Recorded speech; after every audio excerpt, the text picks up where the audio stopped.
Bismillahirrahmanirrahim. Assalamualaikum warahmatullahi wabarakatuh. Salam sejahtera untuk kita semua. Pertama-tama saya ucapkan terima kasih kepada Bapak dosen yang telah mengizinkan kelompok kami untuk berpresentasi. Yang kedua, saya ucapkan banyak terima kasih kepada teman-teman yang sudah berkenan untuk mendengarkan presentasi dari kelompok kami. Puji syukur kita haturkan kepada Allah Subhanahu wa Ta'ala, dan tak lupa sholawat serta salam kita curah limpahkan kepada baginda Nabi Muhammad SAW. Saya Irmatus Sholihah dari perwakilan dari kelompok 3 akan mempresentasikan tentang Nuzulul Quran Makkiyah dan Madaniyah. Dan saya di sini sebagai moderator. Presentator pertama yaitu Jenny Noviana Putri, dan presentator kedua yaitu Khalifatus Sa'diyah. Nah, baik. Saya akan menjelaskan tentang arti Nuzulul Quran itu sendiri. Karena oleh sebab itu kita harus mengetahui apa sih itu arti dari Nuzulul Quran. Nuzulul Quran itu berasal dari dua kata.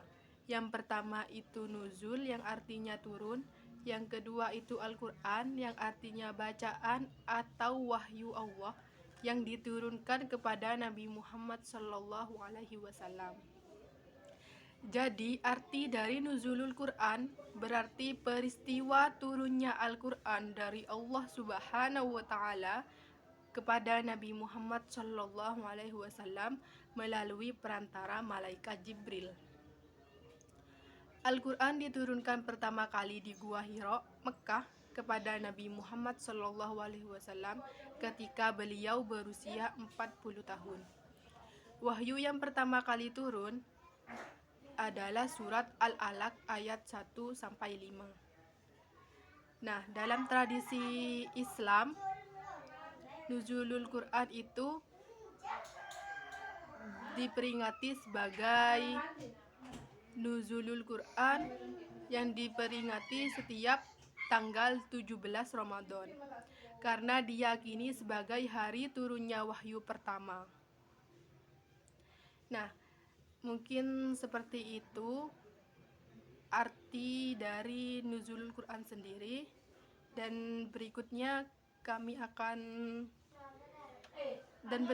akan dijelaskan oleh Jenny Noviana Putri. Saya, Jenny Noviana Putri, akan menjelaskan tentang Makkiyah. Makkiyah ini berasal dari kota Mekah. Yang dimaksudnya adalah ayat-ayat Al-Quran atau surah Al-Quran yang diturunkan kepada Nabi Muhammad SAW sebelum hijrahnya beliau dari Mekah ke Madinah pada tahun 622 Masehi. Ciri-cirinya surah Makkiyah adalah yang pertama, pokok ajaran tauhid yang menekankan keesaan Allah, menolak syirik, dan menguatkan iman. Yang kedua adalah ayat-ayatnya pendek dan padat. Gaya bahasanya kuat, menyentuh hati, dan mudah dihafal. Yang ketiga, menekankan tentang hari kiamat. Banyak mengingatkan tentang kematian dan kebangkitan surga dan neraka. Yang keempat adalah menyebut kisah para nabi terdahulu sebagai penguat dakwah Rasulullah SAW. Yang kelima, tidak memuat hukum-hukum syariat sosial yang detail seperti zakat, waris, dan muamalah. Contoh-contoh surah Makkiyah itu seperti Al-Alaq, Al-Mudaththir, Al-Fatihah, Al-Ikhlas, An-Nas, Al-Falaq, dan banyak lagi. Total sekitar 86 surah menurut mayoritas ulama. Sedangkan fungsi surah Makkiyah adalah menguatkan iman kaum muslimin awal, memberikan hujah atau argumentasi kepada kaum Quraisy yang menentang, menegaskan dasar-dasar akidah sebelum aturan syariat yang lebih detail diturunkan di Madinah. Warahmatullahi wabarakatuh. Perkenalkan, nama saya Khalifatus Sa'diyah. Saya dari Prodi PAI 1B. Di sini saya menjadi presentator kedua, ingin menjelaskan tentang Nuzulul Quran Madaniyah. Pengertian Madaniyah tentang Al-Quran adalah surat atau ayat dalam Al-Quran yang diturunkan setelah Nabi Muhammad SAW hijrah ke Madinah atau yang turun di Madinah itu sendiri.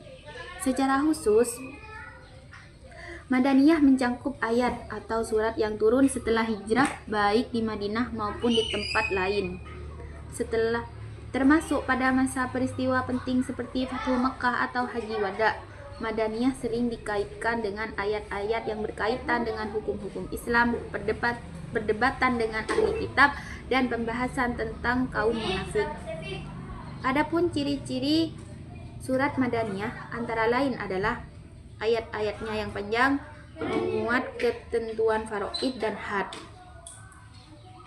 serta mayoritas isinya adalah pembahasan hukum Islam dan ketentuan yang harus ditaati oleh umat Islam. Adapun secara singkat, Madaniyah adalah merujuk pada surat Al-Quran yang diturunkan setelah hijrah Nabi ke Madinah yang lebih banyak mengandung hukum dan aturan sosial dalam Islam. Mungkin itu saja pengertian dari Madaniyah. Kurang lebihnya mohon maaf. Wassalamualaikum warahmatullahi wabarakatuh. Baik, saya akhiri presentasi dari kelompok kami. Jika banyak salah dan kekeliruan, kami mohon maaf yang sebesar-besarnya. Assalamualaikum warahmatullahi wabarakatuh.